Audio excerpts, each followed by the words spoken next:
pour faire l'état des lieux des infrastructures et autres équipements, ainsi que la capacité opérationnelle du camp d'Anonkwa-Kouté, ancienne base militaire de l'ONU 66 à Abobo-Ndoutré. Le ministre chargé de la Défense, Alain Richard Donvaï, était accompagné du chef d'état-major général des armées et le commandant supérieur de la gendarmerie nationale.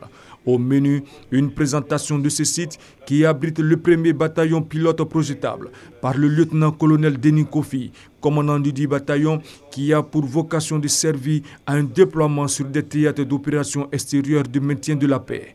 La suite, c'est une visite guidée par le ministre chargé de la Défense et sa délégation, Alain Richard Donvaï, qui a relevé le bon état des infrastructures et équipements rétrocédés au ministère de la Défense par l'ONU le 11 mai dernier, entend exploiter efficacement ce site au profit de ces hommes. Nous avons vu que ce camp peut permettre la construction d'infrastructures plus importantes, surtout en termes d'hébergement.